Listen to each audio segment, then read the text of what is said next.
ಆ ಥರ ಕೂಗೇ ಇಲ್ಲ, ನಾಸೀರ್ ಸಾಬ್ ಜಿಂದಾಬಾದ್ ಅಂತೆಲ್ಲ ಹೇಳಿದರು. ಬಿಜೆಪಿಯವರು ಕೂಗಿರೋದು ಹೌದು, ತಕ್ಷಣ ಕ್ರಮ ತೆಗೆದುಕೊಳ್ಳಿ ಅಂತ ಹೇಳಿದರು. ಈಗ ಈ ವಿಚಾರದಲ್ಲಿ ಹೈಡ್ರಾಮಾ ನಡೀತಾ ಇದೆ. ಪಾಕಿಸ್ತಾನ್ ಜಿಂದಾಬಾದ್ ಅನ್ನುವ ಘೋಷಣೆ ಕೂಗಿದ ವಿಚಾರದಲ್ಲಿ ದೇಶದ್ರೋಹಿಗಳ ಪರ ಆ ನಾಯಕರು ಯಾಕೆ ನಿಂತರು, ಯಾವ ಕಾರಣಕ್ಕೋಸ್ಕರ ನಿಂತರು? ರಿಪಬ್ಲಿಕರಣದಲ್ಲಿ ಎಕ್ಸ್ಕ್ಲೂಸಿವ್ನ ಸತ್ಯ ಬಹಿರಂಗ ಆಗಿದೆ. ಸರ್ಕಾರಿ ದಾಖಲೆಯಲ್ಲಿ ಅಸಲಿ ವಿಷಯ ಬಟಾ ಬಯಲಾಗಿರುವಂಥದ್ದು. ಅದಕ್ಕೆ ಸಂಬಂಧಪಟ್ಟಂತ ಒಂದು ರಿಪೋರ್ಟ್ ಇದೆ. ಆ ರಿಪೋರ್ಟ್ ಅನ್ನು ಕ್ವಿಕ್ ಆಗಿ ನೋಡ್ಕೊಂಬನ್ನಿ.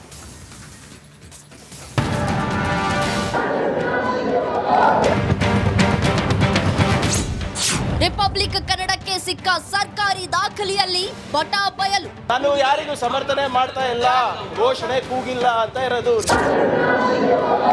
ನಾಸೀರ್ ಜಿಂದಾಬಾದ್ ಹೇಳಿದ್ರ ಪಾಕಿಸ್ತಾನ್ ಜಿಂದಾಬಾದ್, ಅದು ತೀರ್ಮಾನ ಆಗ್ಬೇಕಲ್ಲ.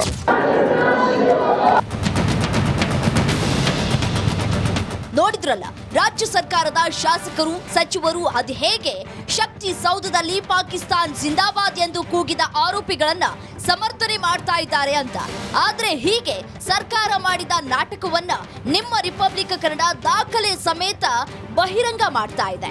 ಹೌದು, ಘೋಷಣೆ ಕೂಗಿದ ಫೆಬ್ರವರಿ 27ರಿಂದ ಆರೋಪಿಗಳ ಬಂಧನವಾದ ಮಾರ್ಚ್ 4ರವರೆಗೂ ಪೊಲೀಸರು ಕಂಪ್ಲೀಟ್ ಮಾಹಿತಿಯನ್ನ 39ನೇ ACMM ನ್ಯಾಯಾಲಯಕ್ಕೆ ಸಲ್ಲಿಸಿದ್ದಾರೆ.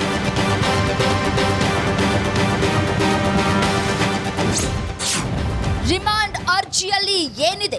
ಫೆಬ್ರವರಿ 27ರಂದು ಸಂಜೆ ಪಾಕ್ ಜಿಂದಾಬಾದ್ ಘೋಷಣೆ, 28ರಂದು ಪೊಲೀಸರಿಂದ FSLಗೆ ವಿಡಿಯೋ ರವಾನೆ, ಮಾರ್ಚ್ 1ರಂದು ಮತ್ತೊಂದು ವಿಡಿಯೋ ರವಾನೆ, 1ನೇ ವಿಡಿಯೋದ ವರದಿ ಪೊಲೀಸರಿಗೆ ಸಲ್ಲಿಕೆ, 2 ಬಾರಿ ಪಾಕಿಸ್ತಾನ್ ಜಿಂದಾಬಾದ್ ಘೋಷಣೆ ದೃಢ, 2ರಂದು 3 ಆರೋಪಿಗಳ ಧ್ವನಿ ಮಾದರಿ ಹೋಲಿಕೆ, ಆರೋಪಿಗಳ ಘೋಷಣೆ ಪೊಲೀಸರಿಗೆ ದೃಢ.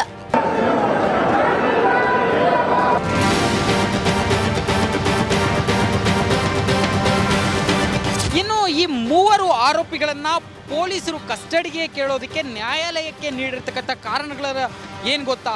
ವರದಿಯಲ್ಲಿ ಈ ರೀತಿಯಾಗಿ ಪೊಲೀಸರು ಉಲ್ಲೇಖ ಮಾಡಿದ್ದಾರೆ.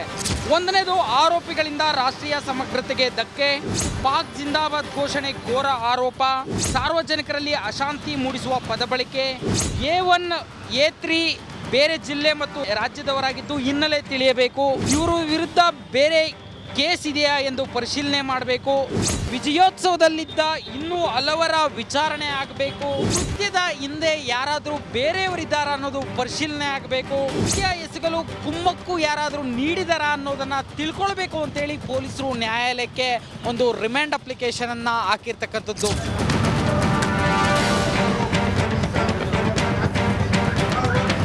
ಎಸ್, ಹೀಗೆ ಪೊಲೀಸರಿಗೆ ಗೃಹ ಇಲಾಖೆಗೆ ಆರೋಪಿಗಳು ಪಾಕಿಸ್ತಾನ್ ಜಿಂದಾಬಾದ್ ಕೂಗಿದ್ದು ಮೊದಲೇ ದೃಢವಾಗಿತ್ತು. ಆದರೆ ಸರ್ಕಾರ ಮಾತ್ರ ಹಾಗೇನೂ ಆಗಿಲ್ಲ ಅಂತ ತಪ್ಪಿಸಿಕೊಳ್ಳುವ ಯತ್ನ ಮಾಡಿದ್ದು ಬಯಲಾಯಿತು. ಘೋಷಣೆ ಕೂಗಿಲ್ಲ ಅಂತ ಇರೋದು. Nagaraj B Appasandra, crime bureau, Republic Kannada, Bengaluru. ಮತ್ತಷ್ಟು ಮಾಹಿತಿಯನ್ನು ಕೊಡೋದಕ್ಕೆ ನಮ್ಮ ಪೊಲಿಟಿಕಲ್ ರಿಪೋರ್ಟರ್ ಸತೀಶ್ ಲೈವ್ನಲ್ಲಿ ಜಾಯ್ನ್ ಆಗಿದ್ದಾರೆ. ಸತೀಶ್, ಈಗ ಪಾಕಿಸ್ತಾನ್ ಜಿಂದಾಬಾದ್ ಅನ್ನೋ ಘೋಷಣೆ ವಿಚಾರವಾಗಿ ಹೈಡ್ರಾಮಾ ನಡೀತಾ ಇದೆ. ಏನೆಲ್ಲ ನಡೀತಾ ಇದೆ ಈಗ ಈ ಕ್ಷಣಕ್ಕೆ? ಏನು ಅಪ್ಡೇಟ್ ಕೊಡ್ತೀರಿ ಸತೀಶ್?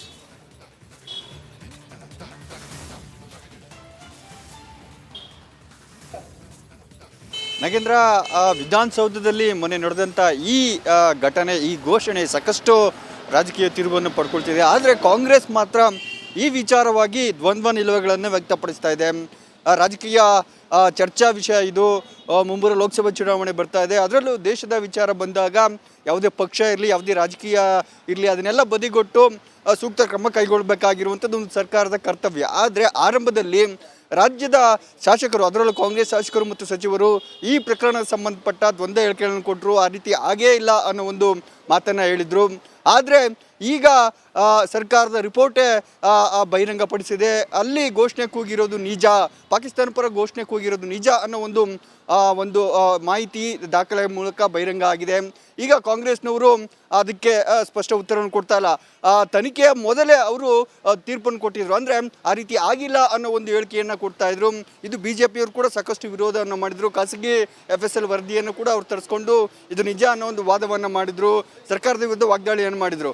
ಆ ನಂತರ CM ಸಿದ್ದರಾಮಯ್ಯವರು ಕೂಡ ತನಿಖೆ ನಂತರ ಇದು ಗೊತ್ತಾಗುತ್ತೆ, ಯಾರ್ಯಾದರೂ ಕ್ರಮ ಕೈಗೊಳ್ತೀವಿ ಅಂದರು. ಆದರೆ ಕೆಲವು ಸಚಿವರು ಶಾಸಕರು ಇದನ್ನು ಒಪ್ಪಿರಲಿಲ್ಲ ಆರಂಭದಲ್ಲಿ, ಆದರೆ ಈಗ ಬಹಿರಂಗವಾಗಿದೆ ಕೂಗಿರೋದು ನಿಜ ಅಂತ.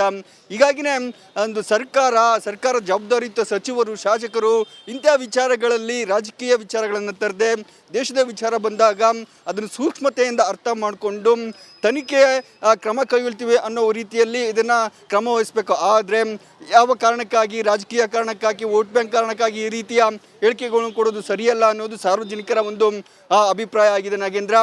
ಈಗ ಮುಂಬರುವ ಲೋಕಸಭೆ ಚುನಾವಣೆ ಬರ್ತಾ ಇದೆ, ಹೀಗಾಗಿನೇ ಆ ರೀತಿ ಅದನ್ನು ಮರೆಮಾಚುವ ಕೆಲಸ ಮಾಡಿದ್ರ ಅನ್ನೋ ಒಂದು ಚರ್ಚೆಗಳು ಕೂಡ ನಡೀತಾ ಇದೆ. ಹೀಗಾಗಿನೇ ಈ ವಿಚಾರ ಸಾಕಷ್ಟು ಸಾರ್ವಜನಿಕ ವಲಯದಲ್ಲಿ ವಿರೋಧ ಕೂಡ ವ್ಯಕ್ತವಾಯಿತು. ಹೀಗಾಗಿನೇ ಈಗ ಸರ್ಕಾರದ ವರದಿಯೇ ಬಂದಿರೋದ್ರಿಂದ, FSL ವರದಿಯೇ ಬಂದಿರೋದ್ರಿಂದ ಅದು ಸತ್ಯ ಅಂತ ಗೊತ್ತಾಗಿದೆ. ಈಗಾದರೂ ಸರ್ಕಾರದ ಸಚಿವರು, ಕೆಲ ಶಾಸಕರು ಇದನ್ನು ಒಪ್ಪಲೇಬೇಕಾಗುತ್ತೆ. ಇಂಥ ಘಟನೆಗಳಾದಾಗ ಸೂಕ್ಷ್ಮ ರೀತಿಯಿಂದ ವರ್ತಿಸಬೇಕು, ಮತ್ತು ಕ್ರಮ ಕೈಗೊಳ್ಳಲಿಕ್ಕೆ ಯಾವುದೇ ರಾಜಕೀಯ ತುಷ್ಟೀಕರಣದ ರಾಜಕಾರಣ ಮಾಡದೆ ಯಾರೇ ಆದರೂ ಕೂಡ ಕ್ರಮ ಕೈಗೊಳ್ಳುವ ಒಂದು ದಿಟ್ಟ ನಿರ್ಧಾರವನ್ನು ಕೈಗೊಳ್ಳಬೇಕಾಗುತ್ತೆ.